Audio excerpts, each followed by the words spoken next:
Hey guys, welcome back to my channel wow classes. So last video में हमने chapter number 1 science के important question answers को discuss करा था। आज हम चैप्टर नंबर 2 जो हमारा एसिड बेसिस एंड सॉल्ट्स है उसके इंपॉर्टेंट क्वेश्चन आंसर्स डिस्कस करने वाले हैं। तो चलिए स्टार्ट करते हैं। फर्स्ट क्वेश्चन हमारा है, to a solution of sodium hydroxide in a test tube 2 drops of phenolphthalein are added.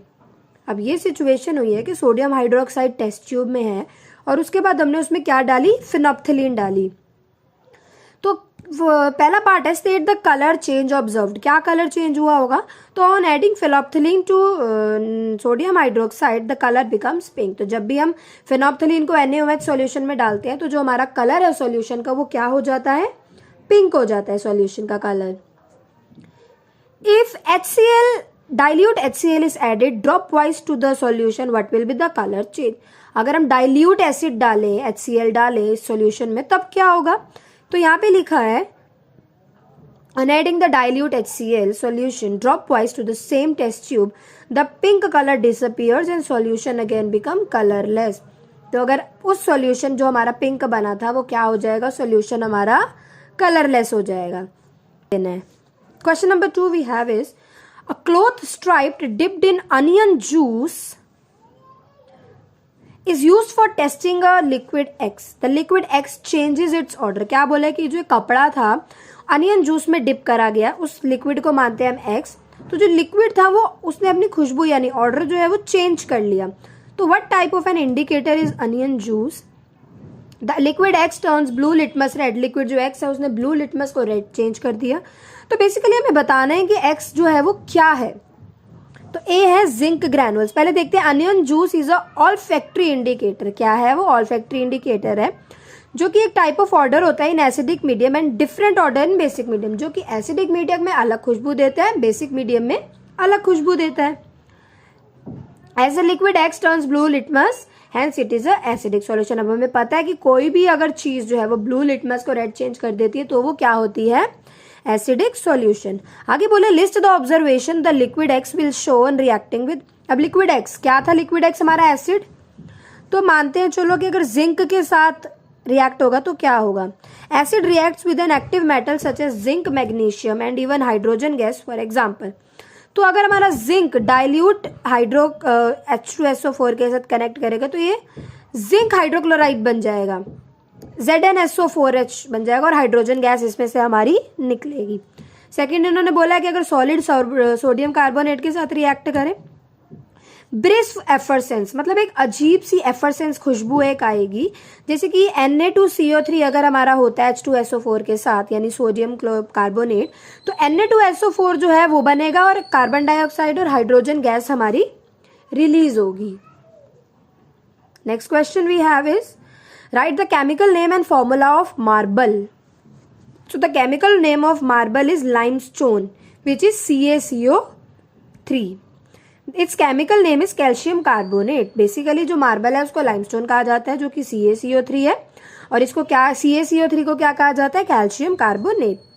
It has been found that marbles of Taj are getting corroded due to development of industrial areas around it. अब जैसे कि आपको पता है आजकल हमारा जो ताजमहल है वो थोड़ा सा पीला पड़ने लग गया है। तो क्या रीजन है उसका? Taj Mahal one of the 7 wonders जो है, ये हमारे यहाँ पे लिखा है कि आगरा में सिचुएटेड है। अपने लस्टर यानी जो शाइनी उसकी चीज है ना, वो डे बाय डे उसको रिड्यूस करा जा रहा है। किस वजह से? इंडस्ट्रियलाइजेशन, इंडस्ट्रीज बन रही है, धुआं उसके ऊपर आता है एसिड रेन की वजह से। तो sulphuric acid present in the acid rain cause the marble to be washed off calcium sulphate. क्या होता है ना, एसिड में के अंदर, एसिड रेन के अंदर जो हमारा कैल्शियम कार्बोनेट होता है वो कैल्शियम सल्फेट को मूव कर देता है, leading to the deterioration of the splendid piece of architecture. तो उसकी जो वो लेस्चरस वाली परत है वो हमारी डे बाय डे हल्की होती जा रही है। जैसे कि मैंने एक इक्वेशन भी लिया, रिएक्शन भी लिखी है, तो आप इसको भी रीड कर सकते हैं। नेक्स्ट क्वेश्चन हमारा है, explain how an antacid work. ये भी बोर्ड का 2017 का क्वेश्चन मैंने लिया हुआ है कि एंटा एसिड कैसे वर्क करता है। तो आइए देखते हैं कैसे वर्क करता है। The acidity produced due to excess hydrochloric acid in the stomach which causes indigestion, produces pain and irritation. अब हमें पता है जो हमारे स्टमक में एसिड प्रोड्यूस होता है, जैसे बोलते हैं ना एसिडिटी हो रही है, तो वो हाइड्रोक्लोरिक एसिड अगर हमारे उसमें प्रोड्यूस होता है स्टमक में, तो क्या हमें होता है, उससे पेन होता है, इरिटेशन होती है और इनडाइजेशन होता है। तो मिल्क ऑफ मैग्नीशिया एक चीज होती है जिसको हम केमिकली कहते हैं magnesium hydroxide, is used as an antacid. Anti का मतलब है क्या हो गया, एंटा एसिड, एसिड के अपोज में इसको यूज करा जाता है since it is basic in nature. अब ऑब्वियसली सी बात है, एसिड के अपोज में इसको यूज कर रहे हैं तो ये क्या होगा, हमारा बेसिक होगा। तो इसको जो जब इस स्टमक में जाता है तो वो एसिड और बेस जब मिलता है तो हमें पता है न्यूट्रलाइजेशन प्रोसेस हो जाता है, तो हमारा जो पेट है वो न्यूट्रलाइज हो जाता है। सिमिलर मैंने यहाँ पे एक इक्वेशन लिखी हुई है, आप पढ़ सकते हैं इसे। So the next question we have is give reason for the following. Only a half of water molecule is shown in the formula of plaster of Paris. POP का जो फॉर्मूला होता है उसमें one half water molecule show करा जाता है, तो हमें इसका रीजन देना है। आइए देखते हैं। 1/2 of water molecule is shown in the formula of plaster of Paris as 1 molecule of water is being shared by 2 molecules of sulfate, calcium sulfate। क्यों हाफ शो होता है, बिकॉज जो एक 1 मॉलिक्यूल है वो वाटर ने किसको शेयर कर दिया होता है, कैल्शियम सल्फेट को। So the effective water of crystallisation for 1 COSO4 units comes to the half molecule of water. Next is sodium hydrogen carbonate is used an an antacid. अब भाई क्यों यूज होता है ये, तो हमें पता है acidity can be neutralised by a base. अब एसिड की हम जो उसका पावर होती है वो कैसे खत्म कर सकते हैं, बेस ही कर सकता है। तो sodium hydroxide can be used as an antacid solution because it's a weak base है हमारा ये, and will react with excess acid produced in the stomach due to hyperreactivity and will neutralize it। समझ आया आपको, base react हुआ, base बना तो obviously acid जो है वो हमारा न्यूट्रलाइज हो जाएगा। On strong heating blue coloured copper sulphate crystals turn white. ये भी 2020 के बोर्ड में आया हुआ है, देखते हैं क्या होता है इससे।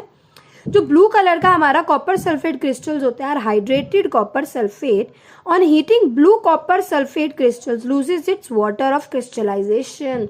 क्या लूज कर देता है वो, अपनी वाटर ऑफ क्रिस्टलाइजेशन। और हमें पता है अगर ये लूज कर देता है तो and turns into a hydrous copper sulphate which is white in colour. तो चेंज हो जाता है एनी हाइड्रोस कॉपर में, जो कि कौन से कलर का होता है, व्हाइट। बेसिकली रीजन क्या था इसका, क्या रीजन था, मैंने आपको अभी क्या बताया, वाटर ऑफ क्रिस्टलाइजेशन।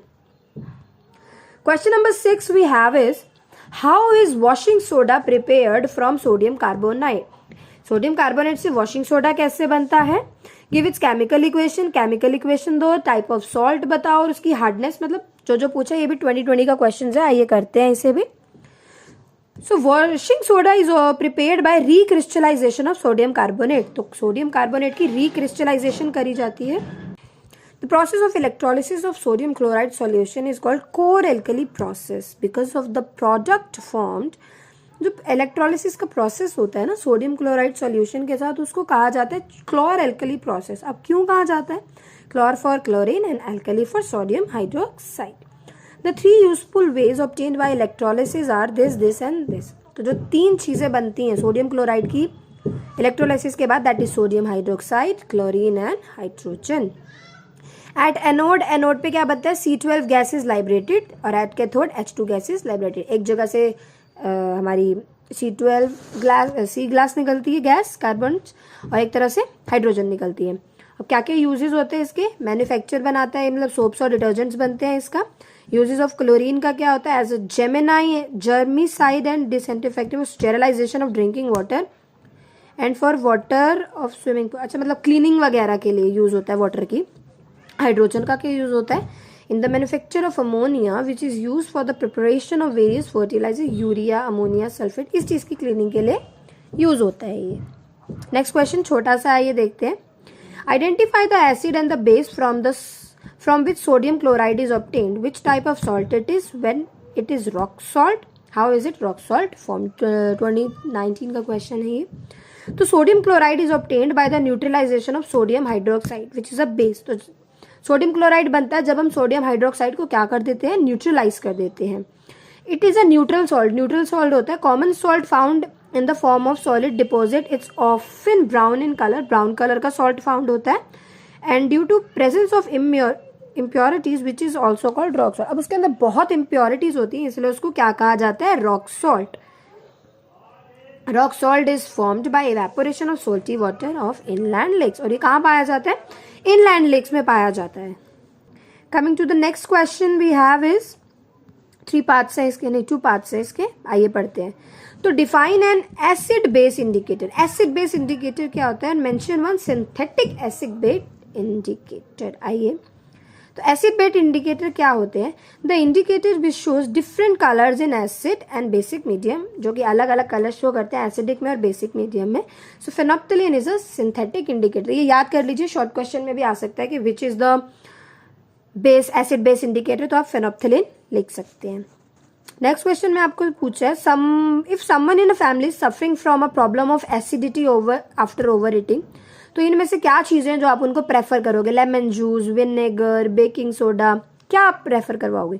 तो acidity can be neutralise by a base. Similar चीज वही आ गई कि एसिडिटी किससे न्यूट्रलाइज हो सकती है? बेस से। Hence we should choose baking soda solution. हमें बेकिंग सोडा सॉल्यूशन यूज करना चाहिए क्योंकि ये वीक बेस है और ऑब्वियसली वीक बेस एसिड के साथ रिएक्ट करेगा तो वो हमारा सिचुएशन को न्यूट्रलाइज कर देगा। So question number 9 we have is, with the help of an example explain what happens when a base reacts with non-metallic acid। अब हमें बताना है कि अगर बेस जो है हमारा नॉन मेटेलिक एसिड के साथ रिएक्ट करता है तो क्या होता है? सॉरी, नॉन मेटेलिक ऑक्साइड के साथ। तो what do you interfere about the nature of non metal oxide? तो आंसर देखते हैं। Oxide of non metal reacts with bases to form salt and water. अब ऑक्साइड जो है वो नॉन मेटल का वो रिएक्ट करता है बेसिस के साथ और क्या बनाता है? सॉल्ट और water. For example the reaction between carbon dioxide and carbon hydroxide. तो calcium hydroxide is a base, react with carbon dioxide to produce salt and water. यहाँ पे लिखा है मैंने CO2 CaOH के साथ रिएक्ट अगर कर रहा है तो CaCO3 और H2O बना रहा है। Next in the last question we have is a MCQ question. Baking soda is a mixture of A, B, C, D. A is sodium carbonate and anti-acetic acid, sodium carbonate and tartic acid, sodium hydrogen carbonate and tartic acid, and sodium hydrogen carbonate and acetic acid. So the answer is C. Baking soda जो है वो mixture होता है sodium hydrogen carbonate का, जो कि एक mild edible है लाइक टार्ट्रिक एसिड और सिट्रिक एसिड। एसिटिक एसिड नहीं होता इसके अंदर, माइल्ड एडिबल एसिड होता है। सिट्रिक एसिड तो हमें, एसिटिक एसिड तो हमें पता है बहुत स्ट्रांग होता है, बट नहीं, इसके अंदर क्या होता है हमारा टार्ट्रिक एसिड और सिट्रिक एसिड। तो आज की वीडियो में इतना ही। हमने कुछ चैप्टर 2 के इंपॉर्टेंट क्वेश्चंस डिस्कस करे थे, इनको जरूर पढ़िएगा। चैनल को सब्सक्राइब करिए, आगे भी बहुत इंपॉर्टेंट वीडियोस आने वाली हैं, तो do like, share and subscribe my channel. Thank you for watching my video.